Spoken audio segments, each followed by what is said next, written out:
आपको एक feature Python का पढ़ाया जाता है कि Python supports multi paradigms, supports multi paradigms. तो हमें ये समझना है कि ये मल्टी माने तो हम जानते हैं बहुत सारी होती हैं, पैराडिम का मतलब क्या होता है हमें वो समझना है, ये पैराडिम का मीनिंग क्या होता है। तो कुछ लोग इसे पैराडाइम भी प्रोनाउंस करते हैं, तो प्रोनाउंसिएशन सबका अलग अलग हो सकता है, लिखना यही है। तो पैराडिम का मतलब होता है way of writing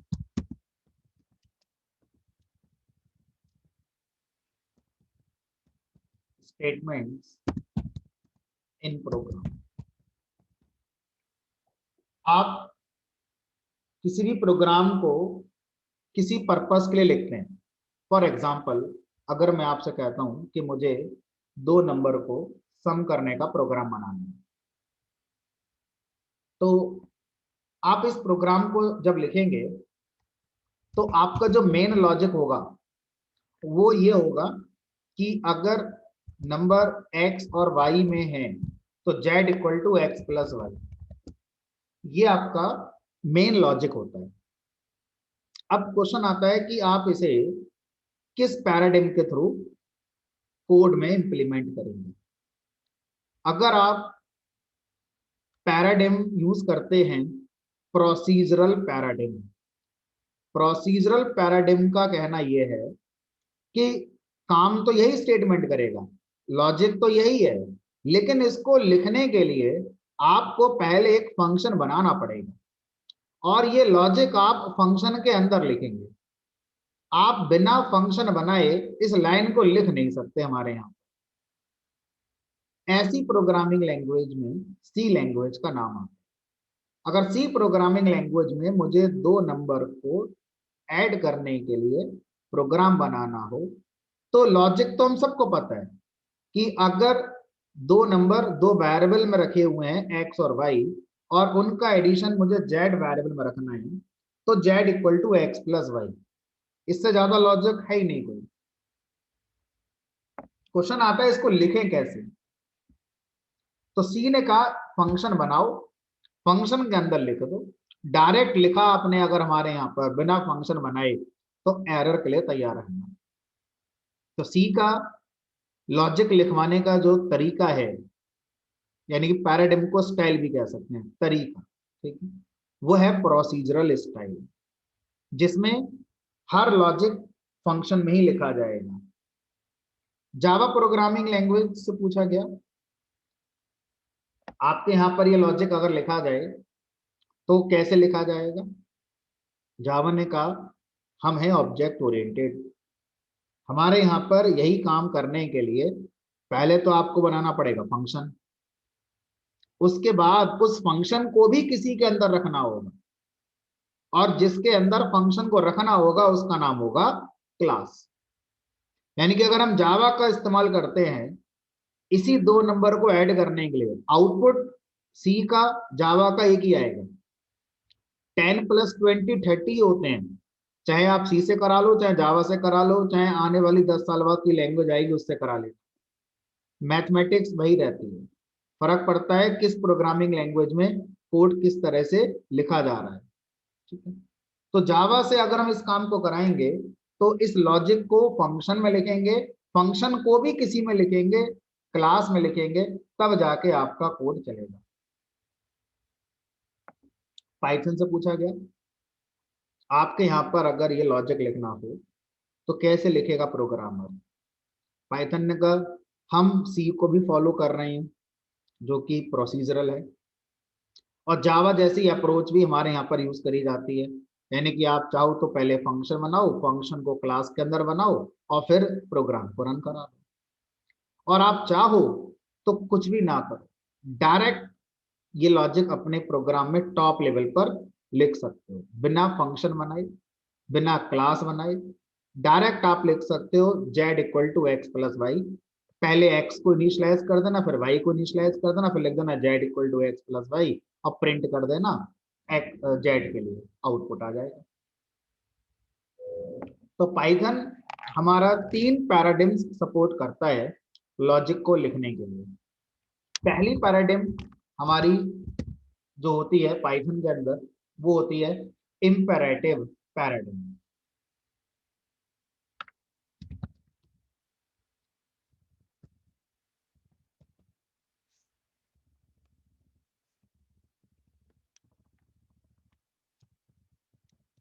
imperative paradigm का मतलब है वी में right logic eight top level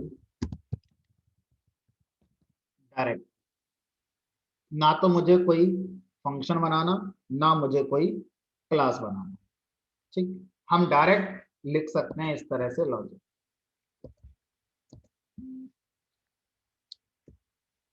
इस अप्रोच को बोलते हैं इंपेरेटिव प्रोग्रामिंग या इंपेरेटिव पैराडिम। दूसरा है जिसको बोलते हैं प्रोसीजरल। प्रोसीजरल जो प्रोग्रामिंग होती है इसमें कहा जाता है we write logic inside function. Function के अंदर लॉजिक लिखेंगे, फंक्शन बनेगा टॉप लेवल। तीसरी होती है object oriented. Object oriented object oriented technique ये कहती है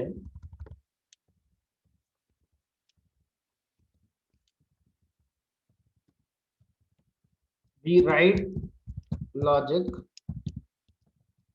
inside function and function inside class. So we write logic inside function and function at top level। मतलब फंक्शन बनाइए उसके अंदर लॉजिक लिख दीजिए। ऑब्जेक्ट ओरिएंटेड करिए लॉजिक फंक्शन के अंदर, फंक्शन क्लास के अंदर, और क्लास कहां जाएगी? क्लास आपकी टॉप लेवल पर आ सकती है। तो ऐसी प्रोग्रामिंग को हम क्या बोलते हैं? ऑब्जेक्ट ओरिएंटेड प्रोग्रामिंग कहते हैं। अगर मैं एक ही प्रोग्राम को तीनों अप्रोच के थ्रू आपको बनाकर दिखा दूं तो इससे समझना आसान हो जाता है। फिर नीड आती है क्यों की, कि जब एक था तो दूसरे की क्या जरूरत है, और दूसरा आ गया तो तीसरा क्यों लेकर आ गया। तो पहले एक बार कोड में देखते हैं इन सब, फिर इन सब में क्यों लगाएंगे।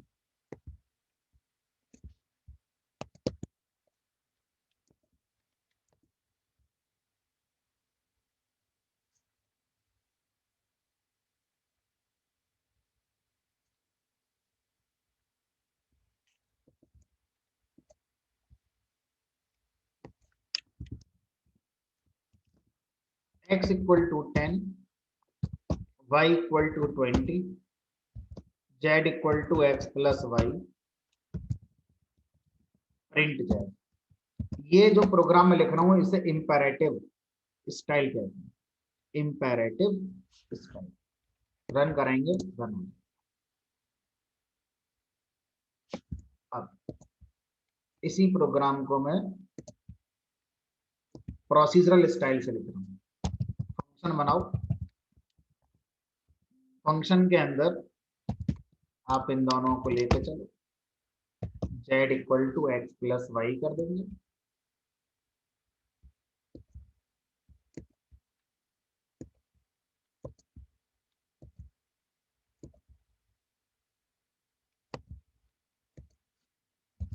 एक्स प्लस वाई,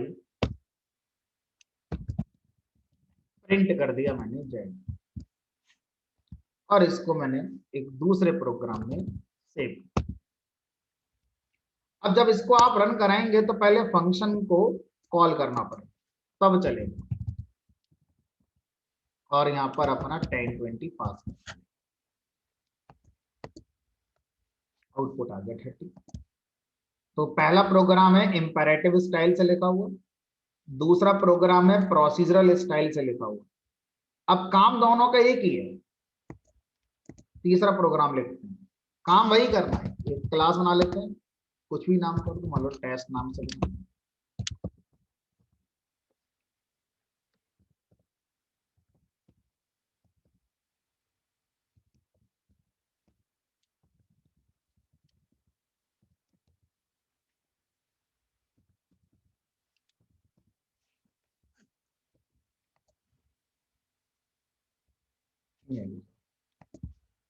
काम एक ही हो रहा है, लेकिन एक में टॉप लेवल पर कोड है, एक में फंक्शन के अंदर कोड है, और एक में क्लास के अंदर कोड है। ये मैंने आपको और आसान करके बना दिया है। एक्चुअल में क्लास के अंदर पहले फंक्शन बनेगा, फंक्शन के अंदर कोड लिखना चाहिए, तो ये तरीका ज्यादा अच्छा नहीं है, बट सिंपलिसिटी के लिए मैंने जस्ट लिख दिया। तीन तरीके हो गए किसी भी काम को करने के, ठीक है। कोई लैंग्वेज कहती है ये तरीका अच्छा है, कोई लैंग्वेज कहती है नहीं ये वाला तरीका अच्छा है, कोई लैंग्वेज कहती है नहीं ये वाला तरीका अच्छा है। पाइथन ने कहा चलो हम तीनों को सपोर्ट कर देते हैं, हमारे प्रोग्रामर को जो अच्छा लगेगा वो यूज कर लेगा। अब बात करते हैं क्यों की, कि जब एक था तो दूसरा क्यों आया। इस वाली अप्रोच का जो नुकसान है, जो सबसे पहले वाली, इसको हम इंपेरेटिव कोड कहते हैं, तो इसका नुकसान है रीयूजेबिलिटी नहीं कर पाएंगे। ये लॉजिक दो नंबर को जोड़ने की जगह पर एक अच्छा लॉजिक होता, जिसको मैं किसी भी प्रोग्राम में कहीं पर भी यूज करना चाहूं तो कैसे करूंगा। किसी भी लॉजिक को अगर आप किसी दूसरे प्रोग्राम में इस्तेमाल करना चाहते हैं तो उसका फंडा है कि उस लॉजिक को फंक्शन में लिखना चाहिए, और फंक्शन कॉलेबल होते हैं, जहां से पुकारोगे उस फंक्शन का लॉजिक चलाएगा। तो अगर आप किसी भी कोड को रीयूजेबल बनाना चाहते हैं, किसी भी जगह से उस कोड को कॉल किया जा सके, तो फंक्शन वो है जिसको कॉल किया जा सकता है किसी भी प्रोग्राम से। फंक्शन बनाया किसी प्रोग्राम में, कॉल करने दूसरे प्रोग्राम से, बनाया एक लैपटॉप पर, कॉल कर रहे हैं दूसरे लैपटॉप से नेटवर्क यूज करते हुए। तो रियूजेबिलिटी अगर करनी है तो फिर हमारे लिए फंक्शन पे आना पड़ेगा। तो इस अप्रोच को हम कब यूज करें? पाइथन को सीखते समय। मैं आपको पाइथन में लूप सिखाना चाहता हूं, तो मेरा फोकस लूप पर रहना चाहिए, इधर उधर नहीं जाना चाहिए। अगर पाइथन ये कह दे नहीं हम तो प्रोसीजरल ओरिएंटेड हैं, तो लूप को भी मुझे कहाँ बनाना पड़ेगा? फंक्शन के अंदर। तो जिस दिन मैं आपको लूप पढ़ाऊंगा उस दिन आपका दिमाग बोलेगा फंक्शन भी है और लूप भी है, पहले क्या पढ़ें? पहले फंक्शन पढ़ें या लूप पढ़ें? इवन पहले दिन जब मैंने प्रिंट स्टेटमेंट लिखा था, पहला प्रोग्राम प्रिंट, तो वो भी कहाँ लिखना होगा? एक फंक्शन के अंदर। तो पाइथन ने चीजों को आसान करने के लिए कहा कि जब आप सीख रहे हो इंडिविजुअल कॉन्सेप्ट, फंडामेंटल सीख रहे हो, तो आप उसी कॉन्सेप्ट को फोकस करो जिसके बारे में अभी आप कोड बना रहे हो। इसीलिए पाइथन ने इंपरेटिव कोडिंग को सपोर्ट कराया हुआ है। लेकिन जब आप कोई एक प्रोजेक्ट बनाएंगे पाइथन का यूज करते हुए, डेफिनेटली आप अपना लिखा हुआ कोड एक दूसरे प्रोग्राम में भी इस्तेमाल करना चाहेंगे, तो आप जरूर एक फंक्शन के साथ ही कोड बनाएंगे। तो जब आप कोई प्रोजेक्ट बनाएंगे पाइथन का यूज करके, तो फंक्शन के थ्रू ही अपने कोड को इंप्लीमेंट करेंगे, ऐसे डायरेक्ट लिखने की कोशिश नहीं करेंगे। सी प्रोग्रामिंग लैंग्वेज जब डेनिस रिची बना रहे थे, तो उन्होंने ये सोचा कि हर कोई जो सी पढ़ेगा वो पढ़ा लिखा इंसान होगा, कंप्यूटर साइंस बैकग्राउंड का होगा, और बहुत ज्यादा टेक्निकल होगा। वो बहुत सी बातें पहले से जानता होगा प्रोग्रामिंग के बारे में। ये सोचकर डेनिस रिची सी बना रहे थे, सी लैंग्वेज बना रहे थे। उन्होंने क्या कर अपनी लैंग्वेज को प्रोसीजरल बना दिया, और कहा कि हर प्रोग्राम जो आप लिखेंगे उसमें आप रीयूजिंग कोड लिखने की कोशिश करेंगे। मतलब जो भी आप लिख रहे हैं पहले प्रोग्राम में भी लिख रहे हैं, अगर कुछ हेलो प्रिंट करने का भी पहला प्रोग्राम अगर आप बनाएंगे सी में, तो उसको भी कहीं ना कहीं यूज करोगे। तो उन्होंने रूल बना दिया कि जो लिखोगे फंक्शन में ही लिखोगे, क्योंकि ऐसा मान के चल रहे हैं वो कि जो भी लिखा जाता है प्रोग्राम में वो रीयूज होना ही चाहिए, है ना। जावा प्रोग्रामिंग लैंग्वेज या ऐसी बहुत सी प्रोग्रामिंग लैंग्वेज हैं जिन्होंने प्रोसीजर ओरिएंटेड के साथ साथ एक नया कॉन्सेप्ट ऑब्जेक्ट ओरिएंटेड उसको सपोर्ट करा है। अब समझते हैं उसको क्यों लाया गया, क्या जरूरत थी ऑब्जेक्ट ओरिएंटेड को लाने की। इंपैरेटिव समझ में आ गया, प्रोसीजरल क्या है वो समझ में आ गया।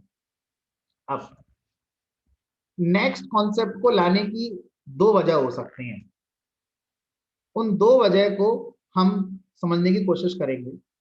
पहली, ये कंप्यूटर साइंस में सॉफ्टवेयर डेवलपमेंट किस तरह से बदला है। 1972 में सी प्रोग्रामिंग लैंग्वेज आई थी।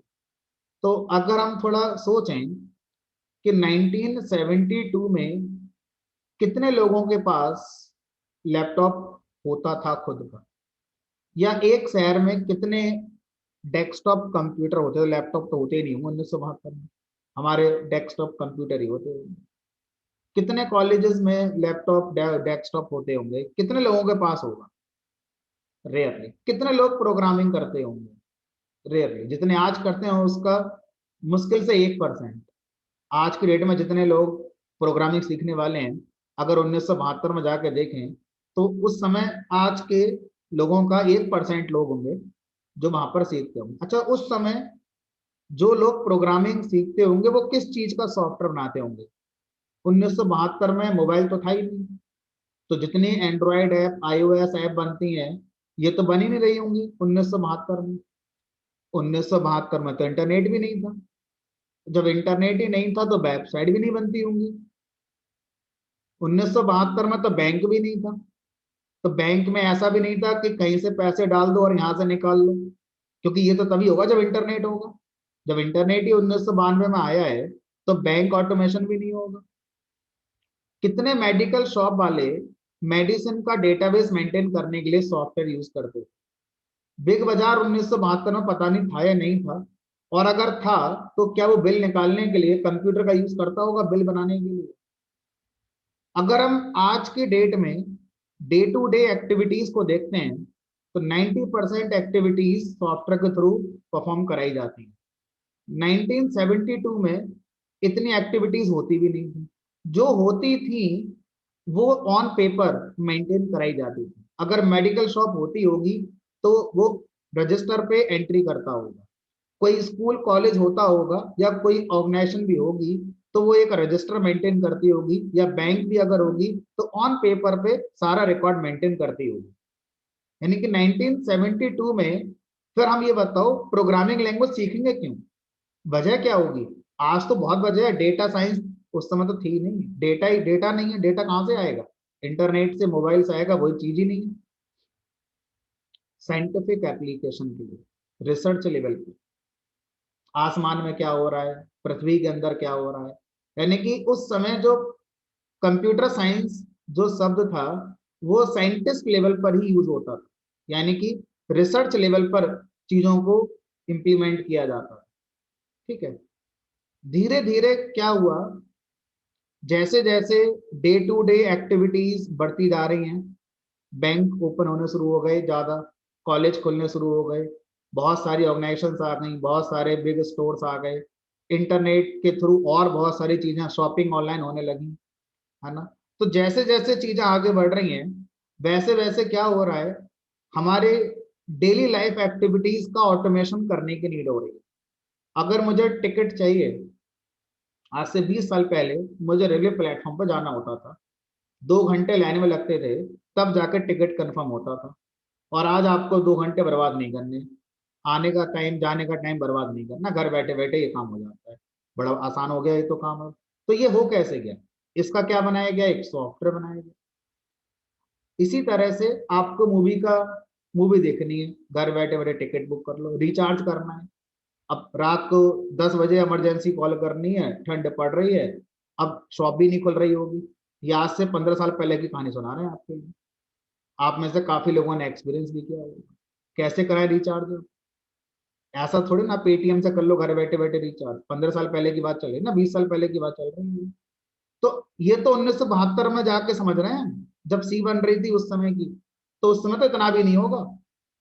तो उस समय जो सॉफ्टवेयर बन रहे थे वो सिर्फ साइंटिफिक एप्लीकेशन के लिए ही बन रहे थे, है ना। जैसे जैसे समय आगे बढ़ रहा है, डे टू डे एक्टिविटी के सॉफ्टवेयर बनाने की नीड हो रही है। जब डे टू डे एक्टिविटी के सॉफ्टवेयर बनाने लगे तो देखा गया जो अप्रोचेस कंप्यूटर साइंस में यूज होती थी वो अप्रोचेस सही नहीं है। किसके लिए? जो डे टू डे एक्टिविटी को ऑटोमेट करने वाले सॉफ्टवेयर हैं उनके लिए। हमें नई अप्रोचेस की जरूरत पड़ेगी, तब हम day to day activities like medical shop का, मेडिसिन का डेटाबेस मेंटेन करने वाला सॉफ्टवेयर बनाना है, पेटीएम जैसी कोई एप्लीकेशन आनी है जो रिचार्ज कर दे घर बैठे बैठे, बैंक का सॉफ्टवेयर बनाना है जो ऑटोमेटिकली हमारा अकाउंट ओपन कर दे, क्लोज कर दे, फंड ट्रांसफर कर दे, एटीएम जैसा सॉफ्टवेयर बनाना है जो पैसे निकाल कर दे दे हमारे लिए। तो इस तरह के डे टू डे एक्टिविटी को ऑटोमेट करने वाले सॉफ्टवेयर बनाने हैं। तो ये सारे सॉफ्टवेयर बनाने के लिए जो अप्रोचेस चली आ रही हैं, जैसे प्रोसीजर ओरिएंटेड हमारी चली आ रही है, ये उतनी अच्छी नहीं है। इससे अगर हम बनाएंगे तो बहुत ज्यादा कोड कॉम्प्लेक्स हो रहा है, क्योंकि जब ये अप्रोच बनाई गई थी प्रोसीजर ओरिएंटेड, तो उस समय उन लोगों ने ये नहीं सोचा था कि डे टू डे एक्टिविटी को भी कभी ऑटोमेट करने की जरूरत पड़ेगी। उनके दिमाग में बस यही था कि भाई हम साइंटिफिक लेवल पर एप्लीकेशंस बनाएंगे और उसके लिए हर काम को एक फंक्शन के थ्रू आसानी से किया जा सकता है। ठीक, जैसे जैसे day to day activity automate करने की नीड बढ़ती जा रही है, एक नई अप्रोच की नीड बढ़ती जा रही है। प्रॉब्लम्स कहाँ हैं उनको समझने की कोशिश करते हैं एक एग्जाम्पल के थ्रू। प्रॉब्लम है, अगर मैं आपसे कहता हूं कि ये आप हैं और आपने एक बैंक में अपना अकाउंट ओपन कराया। जब आपने बैंक में अपना अकाउंट ओपन कराया तो आपके अकाउंट में एक बैलेंस आ गया। ध्यान से समझना कहानी, इस कहानी में सारी बातें छुपी हुई हैं। आपके अकाउंट में बैलेंस आ गया। अब आप अपने अकाउंट में कुछ डिपॉजिट भी कर सकते हैं। डिपॉजिट कितनी बार कर सकते हैं? कितनी बार भी डिपॉजिट कर सकते हैं। अपने अकाउंट से कुछ विड्रॉ भी कर सकते हैं। ठीक है, ये एक डे टू डे एक्टिविटी का एग्जांपल मैं आपको दे रहा हूं, और इस डे टू डे एक्टिविटी को मैं कोशिश करूंगा इंप्लीमेंट करने की just using procedural oriented programming. और देखते हैं कि एज ए प्रोग्रामर मेरे सामने क्या चैलेंजेस आएंगे, है ना। चैलेंजेस आएंगे तो आगे बढ़ेंगे, फिर कुछ नया मांगेंगे, डिमांड करेंगे नया। तो इसी तरह से बैंक के अंदर एक दूसरा कस्टमर भी है, उसने भी अपना अकाउंट ओपन कराया, ऐसा हो सकता है, और उसका भी बैलेंस होगा, सीधी सी बात है। वो भी अपने अकाउंट में कुछ डिपॉजिट कर पाएगा, वो भी अपने अकाउंट से कुछ विड्रॉ कर पाएगा। ये है एक डे टू डे एक्टिविटी। अब इसका मुझे करना है ऑटोमेशन। हम आ गए प्रोसीजर ओरिएंटेड अप्रोच, फंक्शंस के साथ हम इस काम को करेंगे। तो सबसे पहले क्या करना है, आपने ये जो बैलेंस है इस बैलेंस को ऑटोमेट करना है। तो बैलेंस को ऑटोमेट कैसे करें? प्रोग्रामिंग लैंग्वेज में किसी वैल्यू को ऑटोमेट करने के लिए वेरिएबल का कॉन्सेप्ट आता है कि आप क्या करेंगे, एक वेरिएबल बना दीजिए, इसका नाम कर दीजिए बैलेंस, जिसकी वैल्यू मान लो 5000 करें। तो ये लाइन किस बात का ऑटोमेशन कर रही है कि किसी का बैलेंस क्या है, 5000। अब आता है डिपॉजिट। डिपॉजिट कितनी बार होगा? कई बार होगा। जो काम कई बार हो सकता है उसके लिए क्या बनाए जाएंगे, फंक्शन। तो हमने क्या करा, अपने प्रोग्राम में एक फंक्शन बना दिया डिपॉजिट नाम, और इस फंक्शन ने क्या करा, ये जो बैलेंस था इसमें कुछ डिपॉजिट कर दिया। कितना करा वो रन टाइम पर डिसाइड किया जा सकता है, कितना अमाउंट डिपॉजिट। इसी तरह से विड्रॉ, यानी कि हम अपने अकाउंट से कई बार अमाउंट विड्रॉ कर सकते हैं। तो हमने क्या करा, एक फंक्शन बना दिया, क्योंकि जो काम कई बार किया जा सकता है उसको एक फंक्शन के थ्रू करना चाहिए। तो हमने एक फंक्शन बना दिया विड्रॉ नाम से, और इसमें बैलेंस को मैंने माइनस कर दिया। जो माइनस करना था वो रन टाइम पर ले लिया। ये हमने अपने कोड लिखने की कोशिश की। अब आपको लगेगा सर सब कुछ सही चल रहा है। अब हम थोड़ा और आगे सोचेंगे। ये जो बैलेंस 5000 है ये किसका है? पहले वाले कस्टमर की बात हो रही है या दूसरे वाले कस्टमर की बात हो रही है? जब ये डिपॉजिट करेगा ये फंक्शन, बैलेंस में कुछ जोड़ेगा, तो ये जोड़ेगा तो ये किसके खाते में जोड़ेगा? पहले वाले के बैलेंस में ऐड हो जाएगा, दूसरे वाले के बैलेंस में ऐड हो जाएगा। ये जो फंक्शन है ये काम कर रहा है, अच्छी बात है।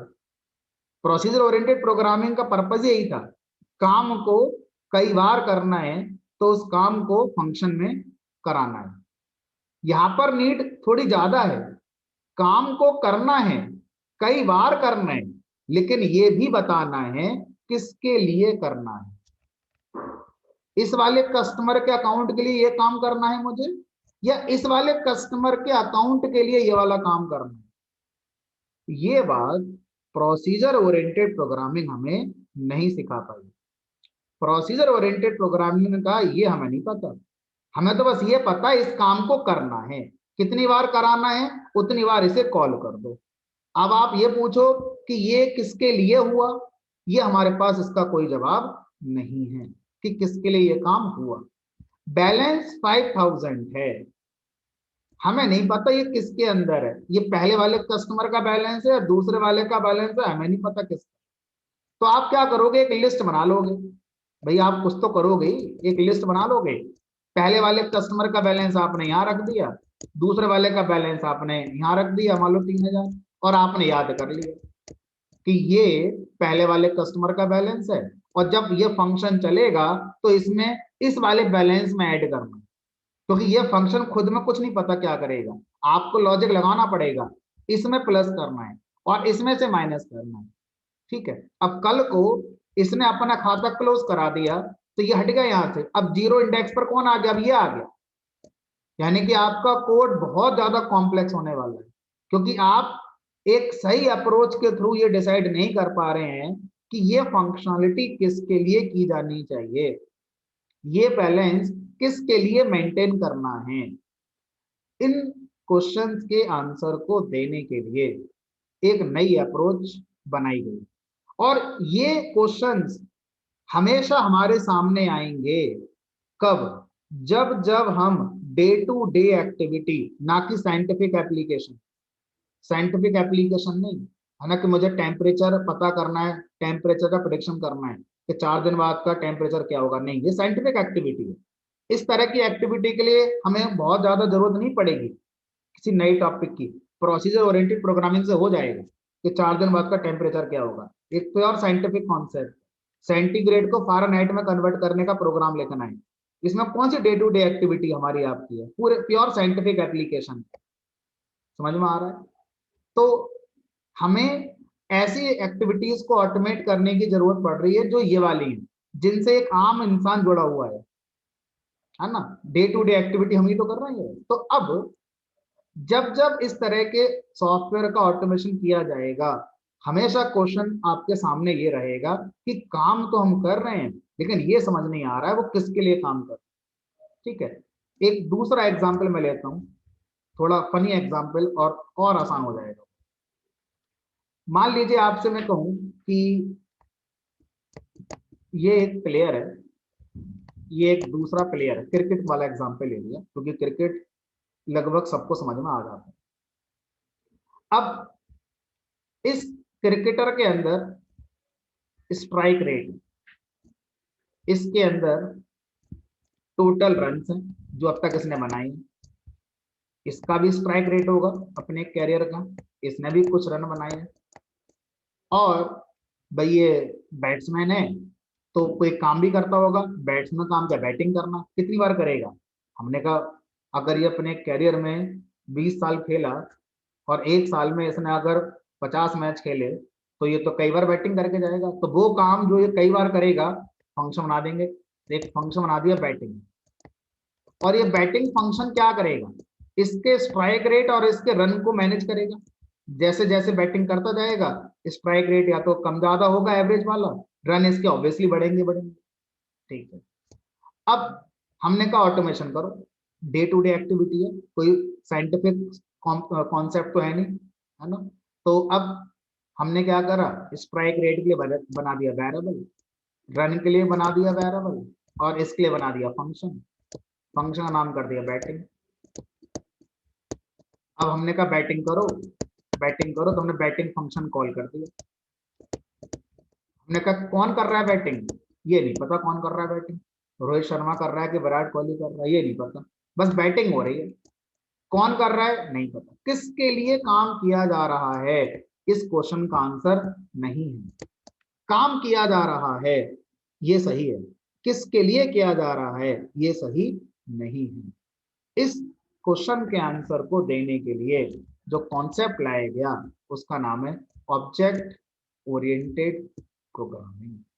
ये प्रोग्रामिंग इस क्वेश्चन का आंसर देती है, काम भी करवाएंगे, कितनी बार भी करवाएंगे, और ये भी बताएंगे कि वो काम किसके लिए किया जा रहा है या कौन उस काम को कर रहा है ना, उसका करने वाला एक्टर कौन है। अगर आप इस तरह की रिक्वायरमेंट के साथ सॉफ्टवेयर बनाना चाहते हैं तो आप ऑब्जेक्ट ओरिएंटेड प्रोग्रामिंग से बनाएंगे। इस प्रोग्रामिंग में कुछ ऐसे कॉन्सेप्ट रखे गए हैं जो आपके डे टू डे एक्टिविटी को सीधे सीधे कोड में रिप्रेजेंट कर देंगे। तो जो मैं एक वर्ड बार बार बोल रहा हूं, day to day activity, day to day activity, इसको हम अगर किसी बुक में जाकर ढूंढेंगे तो ये वर्ड मिलेगा आपको, real world activities. Real world मतलब इस संसार के अंदर जो एक्टिविटीज हो रही हैं उनको ऑटोमेट करने का सॉफ्टवेयर क्या कहलाएगा, रियल वर्ल्ड सॉफ्टवेयर।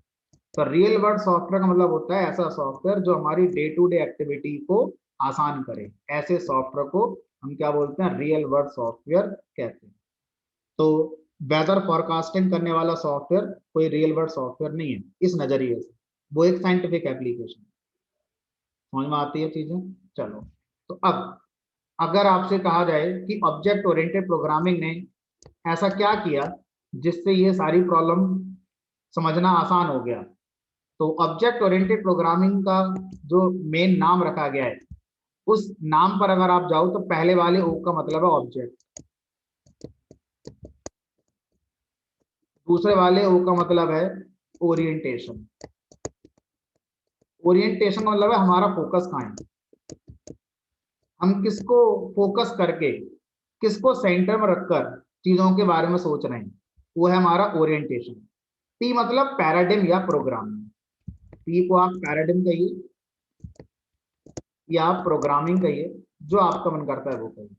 अब कुछ लोग इसमें ना जबरदस्ती एस लगा देते हैं, ऊप्स। अब ऐसा जो लोग करते हैं, एस लगाने वाला काम करते हैं, वो एस का मतलब क्या मान लें, स्ट्रक्चर।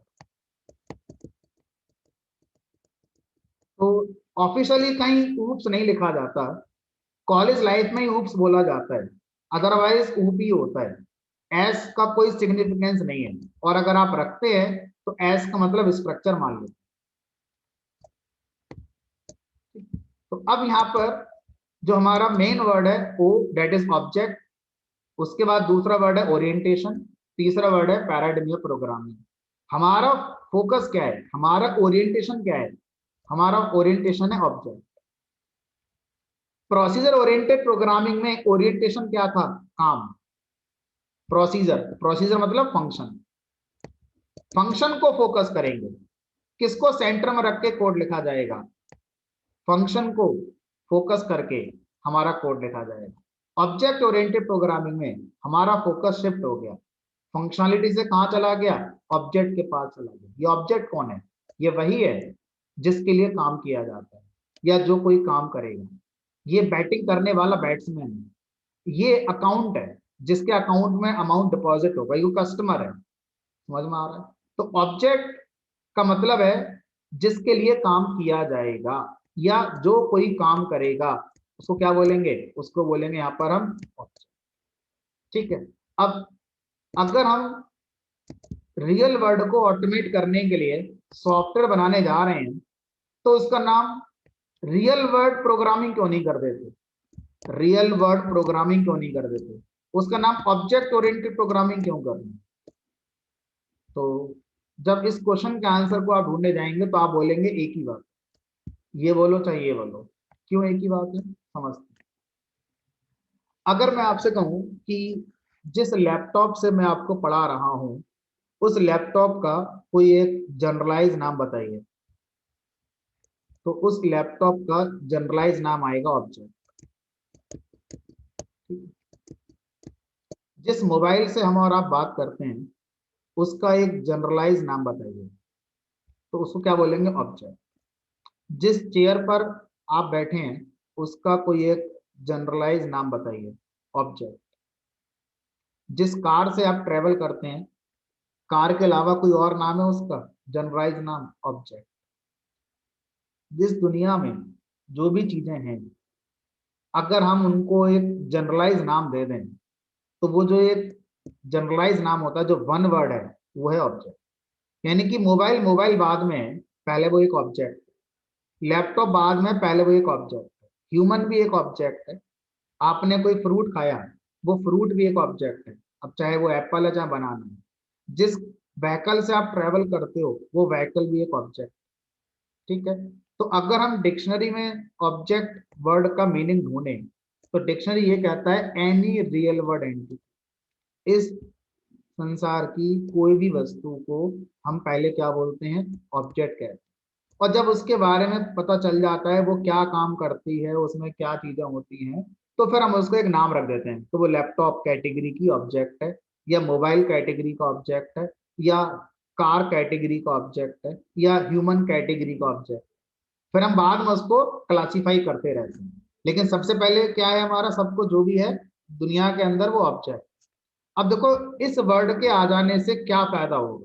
आप बोलेंगे कि हम मोबाइल को मोबाइल ही क्यों ना बोले, उसको हम पहले ऑब्जेक्ट क्यों बोले जब वो मोबाइल है तो इस तरह के वर्ड की जरूरत हमें तब पड़ेगी, मान लीजिए जो लोग अदर प्लेनेट्स पे जाते हैं, दूसरे ग्रहों पे जाते हैं, मान लो कोई मून पे गया या मार्स पे गया, तो वो इंसान जो यहाँ जा रहे हैं एस्ट्रोनॉट्स वगैरह कहलाते हैं, ये अगर मार्स पर गए, इन्होंने मार्स पर कोई एक चीज देखी, अब मैंने उसको चीज बोला, जिसको इस पृथ्वी पर आज तक कभी नहीं देखा गया, तो क्या उसका कोई नाम होगा? इनकी नजरों में ये क्या है? क्योंकि ये पृथ्वी पर कभी आज तक पाई नहीं गई। क्या बोले? चीज बोले, एक लेमन टर्म हो गया। अगर हम इसको थोड़ा सा टेक्निकल कर देते हैं, तो वही चीज क्या कहलाती है? ऑब्जेक्ट कहलाती है। तो क्या बोलेंगे ये लोग कि हमने मार्स पर एक ऑब्जेक्ट देखा। अब उस ऑब्जेक्ट पर डिस्कशन करेंगे, इसकी प्रॉपर्टी फाइंड आउट करेंगे, देखेंगे ये क्या है, क्या पर्पज है इसका एग्जिस्ट होने का। जब हमें इसका पर्पज समझ में आ जाएगा, तो इसको कैटेगराइज कर देंगे कि अच्छा ये तो वही था जो हमारी पृथ्वी पर ये था। तो हमने जब इसको समझ लिया, उसके बाद हमने इसकी कैटेगरी बना ली। लेकिन जब तक हमने इसको नहीं समझा था, हम इसको क्या कह के बता रहे थे अर्थ पर, कि भाई मार्स पर बहुत सारे ऑब्जेक्ट्स हैं ऐसे जो ये हैं वो हैं।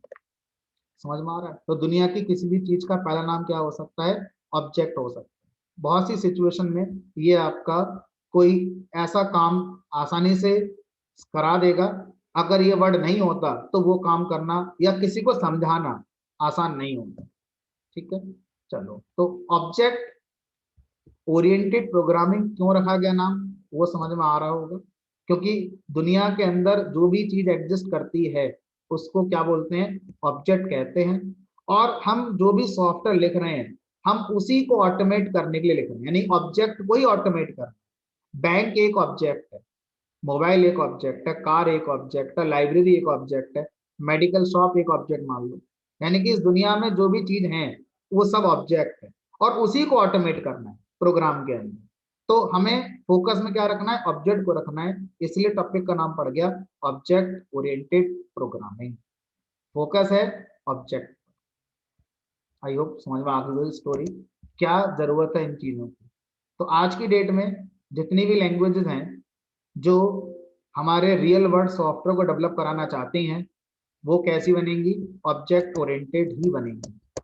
और कोई प्रोग्रामिंग लैंग्वेज ऐसी बनी है जो कहती है नहीं, हम तो साइंटिफिक एप्लीकेशन ही बनवाएंगे, हमें रियल वर्ल्ड सॉफ्टवेयर से कोई मतलब ही नहीं है, तो फिर उस प्रोग्रामिंग लैंग्वेज को ऑब्जेक्ट ओरिएंटेड के साथ इंट्रोड्यूस करने का कोई खास फायदा नहीं हो। ऐसी प्रोग्रामिंग लैंग्वेजेस जो साइंटिफिक एप्लीकेशन के लिए बनी है, वो ऑब्जेक्ट ओरिएंटेड अगर नहीं भी है तो कोई खास फर्क नहीं पड़ता। ठीक है, यानी कि जावा जब बनाई जा रही होगी या सी प्लस प्लस जब बनाई जा रही होगी तो उन लोगों के मन में यही होगा कि ये लैंग्वेजेस के थ्रू हम रियल वर्ल्ड ऑब्जेक्ट्स का ऑटोमेशन करेंगे, इसलिए ये लैंग्वेजेस सी प्लस प्लस या जावा जैसी लैंग्वेज ये बनाएगी। जब पाइथन बनाई जा रही होगी तो जिसने पाइथन बनाई उसके मन में यह होगा पता नहीं कब किसकी क्या जरूरत पड़ जाए, तो इसने क्या करा, इसने तीनों पैराडिम को सपोर्ट करा, जिसको जो चाहिए वो यहाँ से निकाल ले, जिसको जो चाहिए वो यहाँ से निकाल सकते। लेकिन पाइथन ऑब्जेक्ट ओरिएंटेड प्रोग्रामिंग को बहुत वीकली इंप्लीमेंट करती है। ऑब्जेक्ट ओरिएंटेड प्रोग्रामिंग के जो कॉन्सेप्ट्स हैं, जो रूल्स बताए गए हैं, उनको स्ट्रिक्टली फॉलो नहीं करती। फिर सुन लीजिए, ऑब्जेक्ट ओरिएंटेड प्रोग्रामिंग में जो रूल्स बताए गए हैं, जिनको मानकर आपने कोड लिखना होता है, उन रूल्स को ये जो प्रोग्रामिंग है पाइथन, ये बहुत स्ट्रिक्टली फॉलो नहीं करती है। यानी कि software industry software industry Python का यूज बहुत कम करना चाहेगी अगर वो किसी रियल वर्ल्ड सॉफ्टवेयर को बनाने की जरूरत महसूस करे।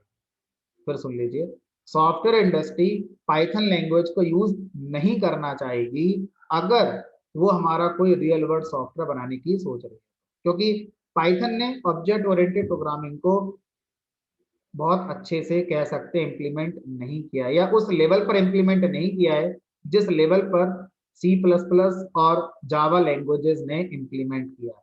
फिर सुन लीजिए लाइन, पाइथन ने ऑब्जेक्ट ओरिएंटेड प्रोग्रामिंग को उस लेवल पर इम्प्लीमेंट नहीं किया है जिस लेवल पर सी प्लस प्लस, जावा और सी शार्प जैसी लैंग्वेजेस ने इम्प्लीमेंट किया हुआ है। बहुत स्ट्रिक्टली इम्प्लीमेंटेशन दी गई है इन तीनों लैंग्वेजेस में। ठीक है, बट पार्ट है पाइथन यहाँ पर, तो पढ़ना है हमारे लिए। देखते हैं क्या है ऑब्जेक्ट ओरिएंटेड प्रोग्रामिंग। तो अब कोई आपसे पूछता है ऑब्जेक्ट क्या होता है, इस पूरी कहानी को सुनने के बाद तो अब आप ऑब्जेक्ट का मीनिंग बड़ी आसानी से बता सकते हैं कि भाई इसको ऑब्जेक्ट कहा जाता है। तो फटाफट से मैं दो दो लाइन की डेफिनेशन लिख देता हूँ। Object oriented programming,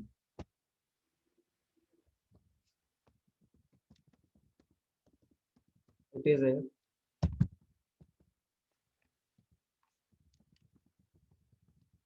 programming approach that simplify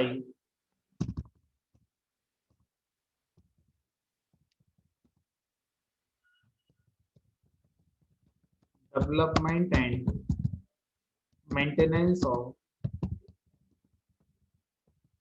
real world software. Real world software का मतलब है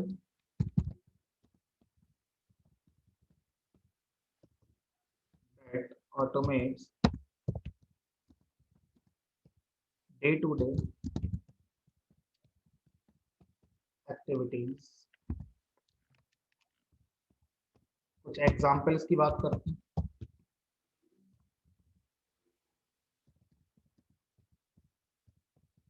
बैंक ऑटोमेशन, बिलिंग, जो बिलिंग का सॉफ्टवेयर होगा वो, लाइब्रेरी मैनेजमेंट, लाइब्रेरी कॉलेज के अंदर होती है, प्राइवेट लाइब्रेरीज होती हैं, वहां पर लोग आते हैं, बुक पढ़ते हैं, इशू करा के ले जाते हैं, तो वो सारा रिकॉर्ड मेंटेन करना है। तो डे टू डे एक्टिविटी है, लाइब्रेरी मैनेजमेंट का सॉफ्टवेयर बनाना हो, ऑब्जेक्ट ओरिएंटेड प्रोग्रामिंग से बनाओ, आसानी से बन जाएगा। ठीक है, एम्प्लॉय मैनेजमेंट का बनाना है, एक ऑर्गेनाइजेशन के अंदर बहुत सारे एम्प्लॉय काम करते हैं, कौन किस डिपार्टमेंट में काम करता है, किसकी कितनी सैलरी है, वगैरह वगैरह वगैरह, ये सब मेंटेन करना है। तो आप ऑब्जेक्ट ओरिएंटेड प्रोग्रामिंग से बनाओ आसानी से, क्योंकि हर एम्प्लॉय एक ऑब्जेक्ट है, आसानी से कोड के अंदर दिखाया जा सकता है। ठीक है, एटसेट्रा। ठीक है, और भी इस तरह के सॉफ्ट इन्वेंट्री मैनेजमेंट हो गया, तो ये सारी चीजें हमारे कैसे हैं, ये वाली हो जाए। ठीक है, चलो अब आगे बढ़ते हैं, और क्या है इसके। देयर आर सम कॉन्सेप्ट्स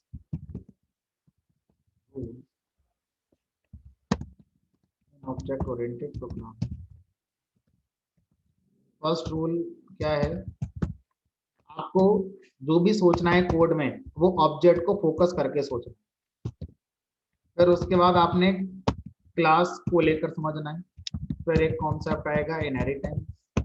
अब मैं सीधे सीधे नाम लिख रहा हूँ, हम कोड के जरूर पढ़ेंगे क्योंकि थ्योरी वाला पार्ट काफी है। ऑब्जेक्ट, क्लास, इनहेरिटेंस, उसके बाद आपका आ जाएगा इसके अंदर इनकैप्सुलेशन,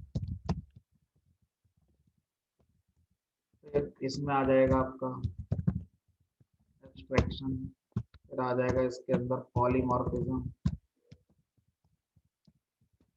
जैसा मैंने आपको बताया कि पाइथन ने बहुत अच्छे से ऑब्जेक्ट ओरिएंटेड प्रोग्रामिंग को फॉलो नहीं किया है।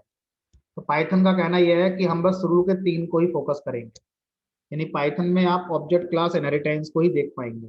बाकी जो इनकैप्सुलेशन है, एब्स्ट्रैक्शन है, पॉलीमॉर्फिज्म है, तो इसके लिए पाइथन बहुत अच्छे से नहीं बनाई गई है। बहुत सारे चैलेंजेस आएंगे अगर आप इन सबको इम्प्लीमेंट करेंगे, क्योंकि इनको इम्प्लीमेंट करने के जो सिंटैक्स होते हैं पाइथन ने उनको दिया ही नहीं। पाइथन ने इन सबको इम्प्लीमेंट करने के सिंटैक्स दिए ही नहीं। तो अगर आपको इनकैप्सुलेशन अचीव करना है फॉर एग्जांपल, तो आपको प्राइवेट कॉन्सेप्ट चाहिए होता है। पाइथन में प्राइवेट कुछ होता ही नहीं, ठीक है। पॉलीमॉर्फिज्म आपको अचीव करनी है, तो पॉलीमॉर्फिज्म के लिए डेटा टाइप का कॉन्सेप्ट होना चाहिए प्रोग्रामर वाला।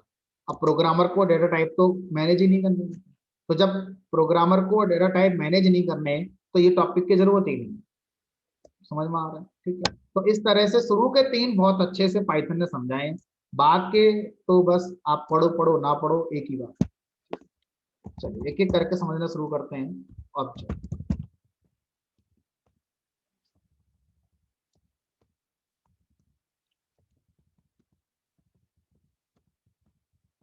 एनी रियल वर्ड एंटिटी